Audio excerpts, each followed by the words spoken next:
How we doing, everybody? UFC Thoughts here. And, the UFC released that little photographic of, that graphic of the events that are official right as of now for UFC 2025. There's 11 events that are officially announced that are going to be happening. A couple of the Apex events have been announced. Some location-based events are also active. Today, I thought I would make a main event that I think could happen, and that I think would be a good main event for every single one of these events. Some of these are obvious, in my opinion, like UFC 311. Others are a bit more intriguing, like a matchups for most of the fight nights, most of the pay-per-views. I feel most likely will happen. But let's get right into it. The year starts off in January on the 11th in the Apex. We start out with Vegas 101. My main event for UFC Vegas 101, I have Paulo Costa versus Jack Hermansson. Now, hear me out. I know I just posted that I think Paulo Costa is going to be out of the rankings. I think Paulo Costa can win this fight. I think he can. And also, I think that this matchup, probably rankings-wise, makes sense. I think that Paulo Costa right now is 11, and I think Jack Hermansson at the moment is 12, I do believe. Yes, they're 11 and 12. I don't care about the star power of Paulo Costa. I don't really care about him at the moment. I need to see him win a fight before I begin to indulge back into the idea that Paulo Costa is a superstar. I don't think he is, especially after that Sean Strickland fight where he did basically nothing. I know you can attribute that to Sean Strickland, but also Paulo Costa kind of fought like a bitch in that fight. The Robert Whittaker fight was also entertaining, but I think at this point, Jack Hermansson, what type of... Is he on a win streak right now? Or is it just the Pyfer fight? It is just that Joe Pyfer fight. He hasn't fought in over a year almost. I'm wondering where Jack Hermansson is. I imagine we're going to see him booked early next year. I think this is a very viable fight. For one, it's an entertaining main event. I think Paulo Costa... Jack Hermansson isn't a Sean Strickland fighter where his defense is superb and that he's just going to be like walking him down. Paulo Costa has a chance to knock out Jack Hermansson early because we've seen people knock out Jack Hermansson early, like a Jared Cannonier, right? I think Paulo Costa, I think the grappling exchanges would be somewhat entertaining, especially early on, because Jack Hermansson is pretty slick sometimes because he does have like the heel hooks, the leg lock submissions, but he also scrambles pretty well. But Paulo Costa is very strong and he's got Brazilian Jiu-Jitsu. I think this is a very entertaining matchup. And I think that we have a possibility of seeing this, maybe not as a main event, but I think we will see this fight next year. I think it makes a lot of sense because Paulo does not deserve a fight up at all. But I think that this fight's very entertaining. We move to January 18th, UFC 311 in Los Angeles. I believe that card has a lot of fights already booked on it. Same with Vegas 101, by the way. I think that fight card has 12 fights, which is why I think one more, bring it to 13. Make it a 13-fight card. But UFC 311 in Los Angeles on the 11th, or the 18th, rather. You already got some fun fights on there, like a Jailton Almeida, Sergey Spivak, like a Kevin Holland, Rainer de Ritter. A couple other ones, I think Peyton Talbot is on there as well. I think the main event for UFC 311, it's already been rumored, Islam Makhachev, Arman Tsarukyan 2. I think this fight just makes a lot of sense. For one, Islam is coming off the hiatus due to injury. He fought last June. Arman Tsarukyan fought last in April. I think that this matchup is just a fight we're going to see, and I imagine that they'll put this in Los Angeles as a way to give Islam a chance to fight twice this year. That's what I think they're going to do, because Islam, last year was an off year, or this year rather, was a year where we only saw Islam Makhachev once in the cage. And I think when we see Islam twice, it's a good year. That's a good year is when we see Islam Makhachev fight twice in one calendar year. I think this fight's very interesting. One, both completely different fighters from their first fight. Arman, of course, in his debut, took on Islam Makhachev. Both have wins over Charles Oliveira, albeit Islam's was way more dominant and way more prominent. Arman, he is coming off a couple of solid wins, like the Beneil Dariush first round KO, like the Charles Oliveira decision. He also, I'm pretty sure, the Joaquim Silva. TKO is on this win streak along with Damir Ismagulov. Is it 5? Is he on a 5-fight win streak? 4, because he did lose to Mateusz Gamrot. He should have won that fight, though. Let's be honest. There is only one really solidified number 1 contender, which is Arman Tsarukyan. And Islam is willing to fight him. He should fight him. This is a great main event for that 311 card. Great way to open up the year in LA with a very fun stacked card. Got a lot of entertaining fights on there. I just personally think Islam versus Arman would put a very big cherry on the whatever. Who gives a shit what that saying goes. Also Yuri and Jamal Hill on there. Johnny Walker, Grant Dawson, Carlos Diego Ferreira. A lot of interesting matchups. Another interesting matchup to throw on top of the bill just to kind of solidify it as a great event. We move to February 1st, UFC Saudi Arabia, the second Saudi Arabia card we've had. They said they were going to make it early in Q1 of next year, and we have it, is February 1st. Also a lot of fights on there, I believe 10 already booked there, a lot of fun fights on there. The current highest fight on the bill right now is Pavlovich, Jairzinho Rozenstruik. That'll be an interesting matchup. We've seen rumors of the fight I'm going to throw up, Israel Adesanya versus Nasruddin Imavov. I imagine that this is the fight we're going to see. For one, Israel is posting photos on his story, on his YouTube, of him studying tape on Nasruddin Imavov. I imagine Israel is willing to fight Nasruddin because, one, of the modern, really rising prospects at middleweight, Nasruddin Imavov is a winnable fight for Israel Adesanya. I think Israel and Caio Borralho probably would have a better chance of beating Israel than Nasruddin. But I do still believe that this is an interesting matchup. For one, Nasruddin is probably one of the only guys in middleweight to be able to match the speed that Israel Adesanya has. That is one of the biggest attributes of Israel, is his counterpunching and speed that he has at middleweight, because there's a lot of slower dudes at the top rankings in that division. Israel is very fast, very good at counterpunching. But Nasruddin also can implement the grappling. That is something that I do believe he would implement in this matchup. But I do think that Nasruddin would probably slow down. His performance against Brendan Allen was not the most impressive. In my personal opinion, I thought that Nasruddin was going to honestly beat the shit out of Brendan Allen, but that fight was relatively close. I think this is a very winnable matchup for Israel Adesanya for the most part. Nasruddin can definitely catch him, but I don't know if... because Nasruddin always fumbles finishes. So I think that this fight, maybe he rocks Israel once, but he can't finish the job. You know what I mean? I think Imavov probably would gas out a little bit. But Israel didn't really... he started to wane in that Dreykus fight, but Nasruddin doesn't have that pressure that Dreykus has. I think this is a very interesting matchup. 5 rounds. You know that it would sell because Israel, of course, is... he's just a superstar. Not a superstar, but he's definitely one of the faces of the UFC at the moment. Even though he is losing, he is still very popular. He's a polarizing figure in the MMA community.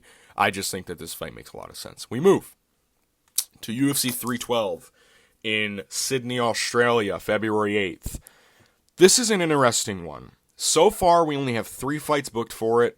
A lot of them are not lower level, but not really known fighters, like Anshul Jubli versus Killian Sakid, the Australian dude, or is he New Zealand? He fought on the Contender Series recently. Jimmy Crute is on there against Marcin Prachniow, and then there's another fight on there that I am forgetting.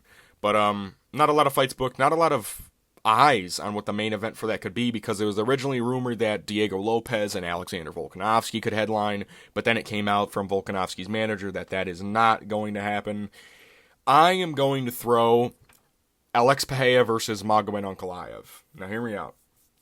Listen, this is right before Ramadan. I think Ramadan this year starts late February or early March. This is the perfect time to book this fight because, one, we've seen Alex very interested in fighting in Australia. He did the little tour before he fought Yuri Proska at 303. He wants to fight there. He was originally supposed to fight there, but then he, of course, took the short notice thing, blah, blah, blah, this, blah, blah, blah, that.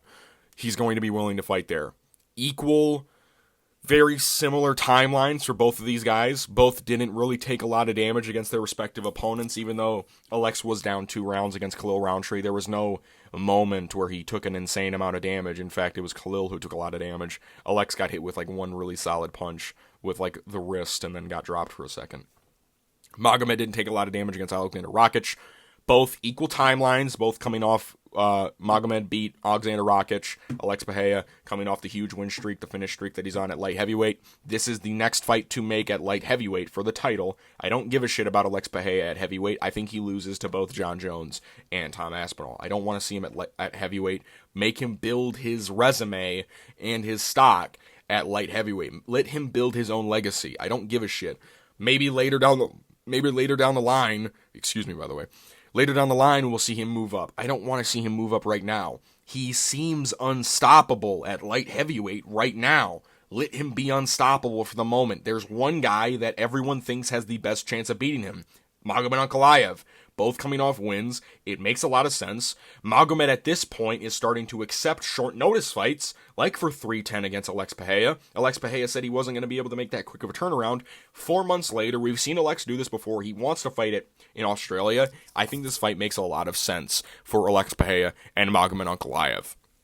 It just depends on whether Magomed wants the title shot this time, or if he wants to wait another 3 months after Ramadan to be able to have a full training camp and we see this in summer. I don't want to wait that long to see this fight. I want to see Magomed and Alex Pereira be active as fuck, and this is the time to do it. Alex Pereira, one of the most active champions in UFC history, alongside with like a younger Ronda Rousey when she was just running through her division, or Alexander Volkanovski in year 2 or 3 because he was originally very inactive, but then he started to pick it up. Kamaru Usman 2021, that campaign that he was on. We need to see fights like this. We just need to see it.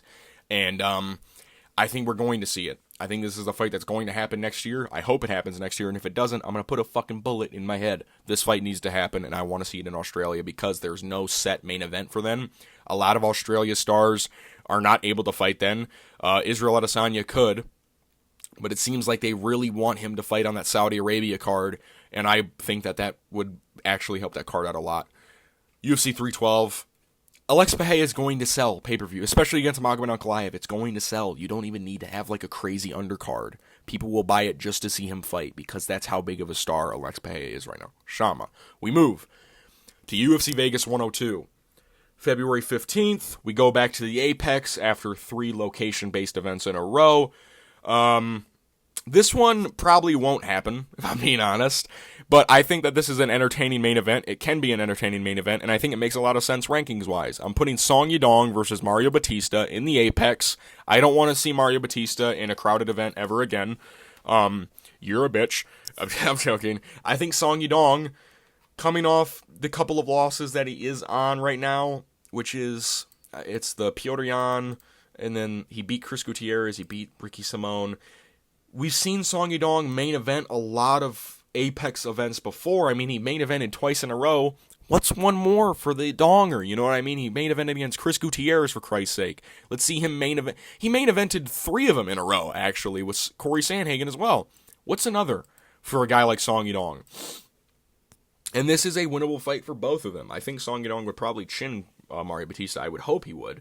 But Mario Batista, we did see that he is very imposing with his grappling game. And we saw in Song Yadong's last fight, his cardio wasn't really up to standard against Piotr Jan.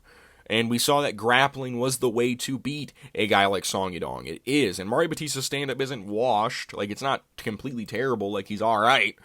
But I think Song Yadong would definitely have the stand-up advantage in this matchup. And also, it just makes sense. You know, Song Yadong, number 8. Mario Batista, number 10. It's a top 10 ranked bantamweight affair. This fight would see, like, who fights like Chito Vera next. Or who fights like Chito Vera next. I don't know. Or maybe like Henry Cejudo, possibly. I think this matchup makes a lot of sense. Top 10 ranked bantamweight affair in the Apex, smaller cage. Would most likely be entertaining. Song Yadong would bring the fight. He has better clinch escapes than Jose Aldo. Worse takedown defense, but better clinch escapes. So, I think that this fight is very viable. I think it would be entertaining. I think we could see a finish in brutal fashion from Song Yadong. We move to February 22nd. UFC Seattle just got confirmed. It is in Seattle on UFC.com. I don't think we're going to see a bigger fight on this card than what is already on there. Brendan Allen versus Anthony Hernandez. I love this fight. It's a rematch from when they fought in the LFA. I completely love this matchup. It is beautiful. For one, it allows Anthony Hernandez to prove himself against even better competition in Brendan Allen.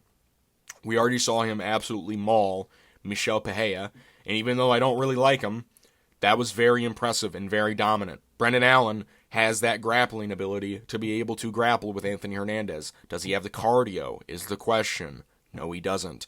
I think this matchup is going to be a showcase for Anthony Hernandez. And I think that if you make it 5 rounds, make it a location-based event to be able to showcase Anthony Hernandez's skills. His fights are usually entertaining because not only does he do damage on the ground, he even brutalizes people in like the clinch, and he just makes people suffer in there. And we saw Brendan Allen suffer against Nasruddin Imavov.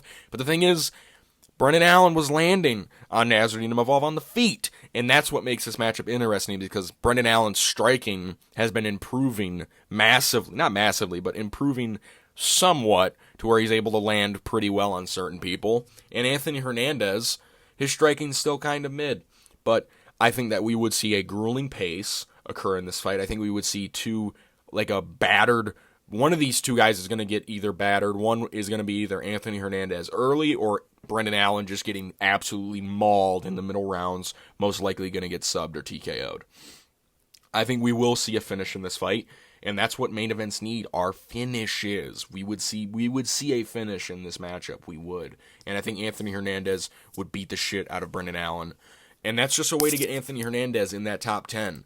You know, where's he at right now? 13? Brendan Allen's number 9. This is the type of matchup that we get to see him fight like a Marvin Vettori. Maybe a Robert Whitaker, who said he's coming back later next year in like the spring and summer. That is how we see Anthony Hernandez catapult into this top 10 range in middleweight, where there are a lot of competent fighters for him to fight and a lot of interesting matchups after seeing what he did to Michel Pereira. This is the way to do it, and I think a main event would serve this fight greatly. Brendan Allen, we've seen him main event a couple of times now against Paul Craig, against Chris Curtis, short notice.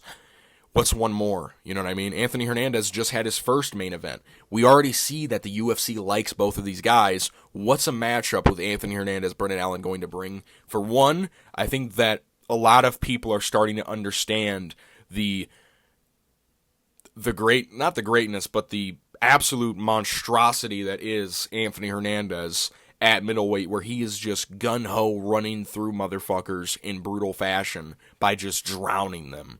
People are starting to take notice of it. I'm starting to take notice of it. I knew that he was good, right? I never said that he was bad, but I thought that, you know, he's kind of weak. Not weak, but like fragile in the tummy especially. I don't think Brendan Allen has the striking to be able to hurt Anthony Hernandez on the feet, especially to the body. We move to February, or March 1st, rather. We go back to the Apex. Vegas 103 on March 1st. I think we're going to either see a WMMA main event by this fight card, or a little bit later. I hope we don't. I don't have any WMMA fight nights booked, but we will probably see those. We're being honest. We're going to see like an Aaron Blanchfield versus somebody as a main event. But Vegas 103, I'm just going to show some flyweight love. Tatsuro Taira versus Asu Almabayev. I love this fight. Number 5 versus number 7 at flyweight makes a lot of sense. Tatsuro Taira just lost in his first super big step up in competition against Brandon Royval. Very fun fight, very entertaining fight. One of the best fights of the year, I would say. It was very entertaining, a lot of twists and turns. And Tatsuro Taira did show that he is capable of standing with those higher ranked dudes. I mean, he had Brandon Royval's back for like 2 whole rounds. Asu Almabayev, one of those surging prospects at flyweight, also good at grappling. I think the scrambling exchanges would be very entertaining. Also, he has very unique striking, spinning back fist, this, that, and the other. Hits pretty decently hard. Same with Tatsuro Taira. We saw some striking improvements in that Brandon Royval fight, but we did see cardio issues. I think that this fight would be very entertaining, and I would love to see this fight main event a fight night, especially in the Apex, where we are losing sense of good fight night main events on those Apex cards. We're starting to see a lot of bullshit gets spewed onto those things. A top 7 flyweight matchup, I think, beautifully matches that. It's a smaller cage, which will mean we'll see more collisions. And I think the grappling would sell this fight a lot. I think we would see yet another barn burner from Tetsuro Taira against another scrambling guy like Esu Almabayev. Another way to show Esu Almabayev if he is real or not. The fight with Mateusz Nicolau was kind of lackluster, if we're being honest with ourselves. He didn't really show up to the level that we thought he would. He was like a minus 500 against Mateusz Nicolau, and he kind of got lucky in that third round when he dropped him. I think Tetsuro Taira, they'd both be able to push a pace. We would see a lot of grappling exchanges, and I think that fight would be very entertaining. We move to March 8th, UFC 313. It's in the T-Mobile. It's in Vegas, I believe. I think we're going to see Dricus du Plessis versus Sean Strickland get announced for this card. We've seen that DDP versus Strickland is not going to take place in Sydney for some reason, because Sydney does not want to see Dricus and Strickland fight each other for some reason, I guess. Maybe they're just salty that Dricus and Sean beat the ever-living shit out of Israel Adesanya there. Isn't that kind of funny that Izzy lost to both? It's kind of hilarious. But we already know that this matchup's entertaining. We've seen it before. It's kind of wild, kind of chaotic, very close in nature. I do believe Sean will get the title shot over Khamzat Chimaev. I do believe we will see that. Based on when this matchup's happening, this pay-per-view is in during Ramadan. I don't think we're going to see Khamzat for a little bit of time. That sucks, but I think that's just the truth of it. It is just how we're going to have to deal with Khamzat Chimaev at this point. We've been used to it before. I think that this fight would be very entertaining. You don't even really need to stack up this card that much. They probably will. It is the March pay-per-view, which is usually pretty decently stacked. Dricus and Sean Strickland, I just personally love this matchup. I think it would be a lot of the same of the first fight, but I think that Dricus would look a little bit better than he did even in the first fight. I think it would be a little bit more clear for him. I think that we would see a lot more moments where he would get into the grappling and actually be able to control Sean Strickland for a bit more amount of time. I think Dricus is going to be able to push a better pace, not worry so much about his cardio, because that was Dricus du Plessis' first 5-round fight in the UFC. He was coming off a lot of 3-rounders. And that was the first time he ever went 5 rounds. We saw in the Israel fight, he was like, fuck it, I know I can go. I'm going to go. And that's exactly what happened. Sean Strickland, very lackluster fight against Paulo Costa. I think this matchup would be entertaining. I think it would be much of like the first fight. Like I said, Sean Strickland winning a majority of the stand-up exchanges, but then Dricus seemingly landing the harder punches, if you get what I'm saying. Landing a bit more damage, but Sean Strickland would also do damage of his own, mostly just with his blunt force jabs, jabbing off the eye of Dricus du Plessis. But I think this matchup would be very entertaining. Yeah, I don't think they'll give it to Khamzat, but I do think we will see this fight in March at the T-Mobile Arena. We move to Vegas 104, March 15th. We go back to the Apex, the 4th Apex event of the year. There's not a lot of matchups that really surprise me at this point. This is probably not a matchup we will see, but I am putting Nikita Krylov versus Carlos Ulberg up there. I like this fight. I do like it. For one, Carlos Ulberg didn't take a lot of damage against Volkan Oezdemir. Very close fight. So I think we need to see another not crazy higher ranked dude fight Carlos Ulberg. Where did Carlos Ulberg go after that fight? He ran up to 7. He's actually above Nikita Krylov right now. Nikita dropped 2 slots. What the fuck? So my position's wrong. It should be Ulberg versus Krylov. Who gives a shit? I think that this would be a very interesting matchup. I think it would. Nikita Krylov, for one, kind of wild and sporadic on the feet. A lot more quick than Volkan Oezdemir, a lot more unexpected attacks coming from Nikita Krylov, and also the grappling of Nikita would play a huge effect into this matchup if he's able to get a hold of Carlos Ulberg. We haven't seen Nikita in a while. I want to see him fight. I fuck with the Nikita Krylov. He's on a crazy win streak right now. Not a crazy one. I think it's like 3 in a row, though, coming off the Ryan Spann win. Carlos Ulberg, streaking on his own streak, is like 7 wins, I think, or 6. He's on his own little run right now. Not having crazy impressive performances certain times, like the Volkan Oezdemir. It wasn't crazy impressive, very close, not very close fight, but considerably close when he was like a minus 300 against Volkan Oezdemir. A lot of people expected him to TKO Volkan. But I think this fight would be entertaining. For one, it would give 5 rounds where we would be able to see where the level of Carlos Ulberg is at in 5-round fights, because we're going to probably see him in 5-rounders more often, sooner than later, I believe. I think we will see Carlos Ulberg main event a fight night, depending on how his career turns out in 2025. Nikita Krylov, I mess with him. I think that he's had an unfortunate turn of events outside of his MMA career, especially with injuries. The Ukraine war, where he had to go back there and fight for his country. But I think that Nikita Krylov and Carlos Ulberg would be very entertaining. We move to March 22nd. We go to UFC London. We go to London. I think there's a couple of fights that you can book for this. I think there's a Paddy Pimblett fight possibly that you could book here. But I think that we will see him fight on this card.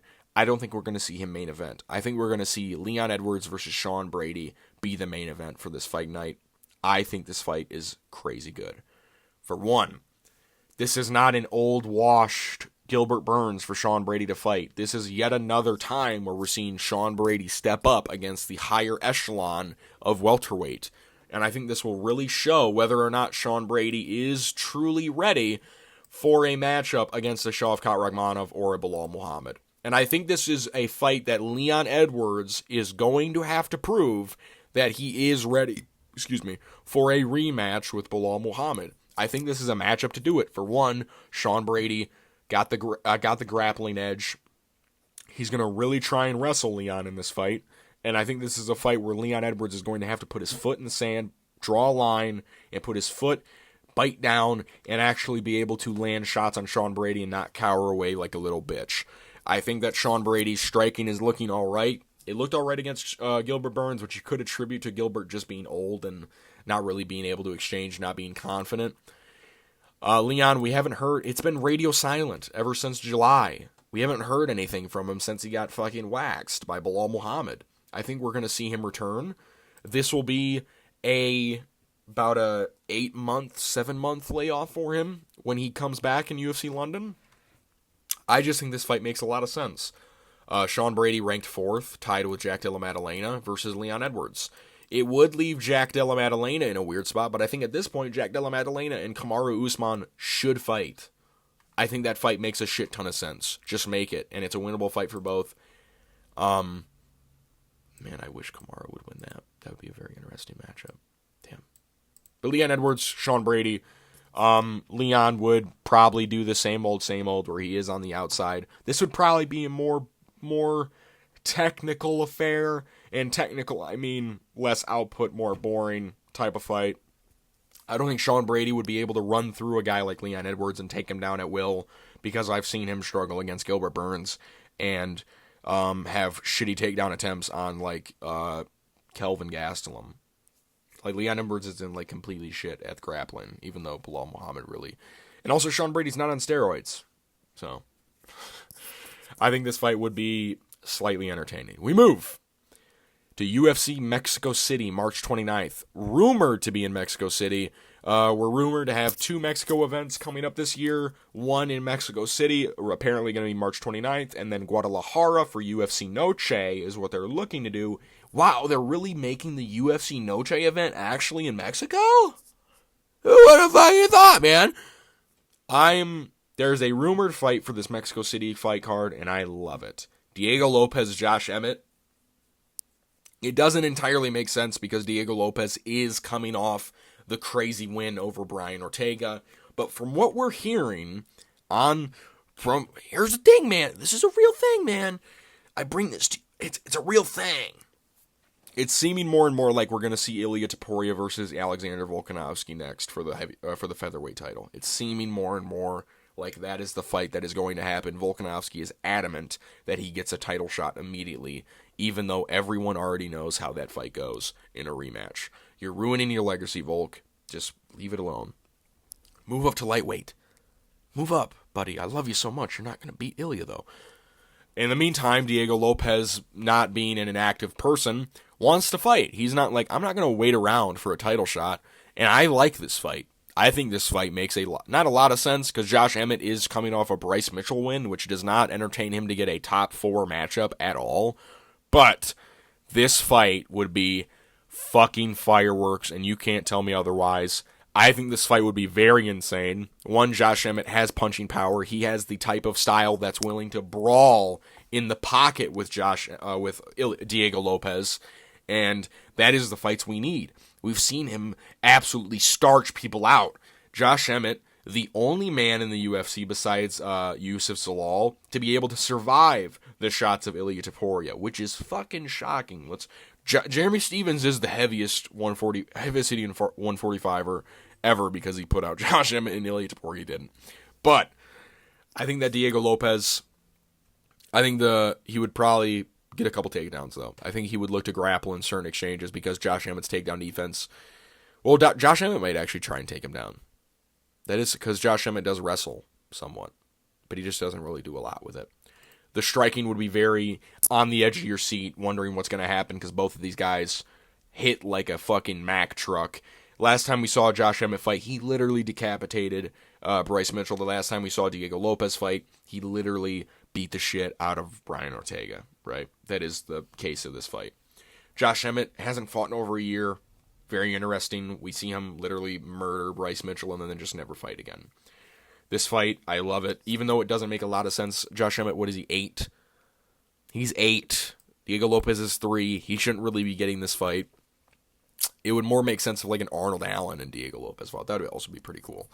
But I think I like this fight a little bit more because, one, Josh Emmett does have the pocket exchanging power that we need to see against Diego Lopes if he's going to fight Ilia Topuria.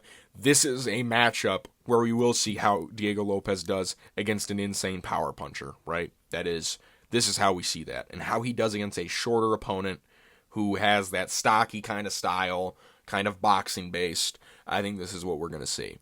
These are my main events that I have cooking up for the officially announced cards for UFC in 2025. Let me know if you agree with most of my main event picks. I know some of them are probably not realistic. I get it. But give me some of the main events that you would like to see so far in quarter 1 of 2025. Let me know what you rate my main events. If you like the video, give it a like. If you enjoy the content, give me a subscribe, give a thumbs up, whatever you want. Leave a comment. But yeah, I'll see you guys in my next video. Peace.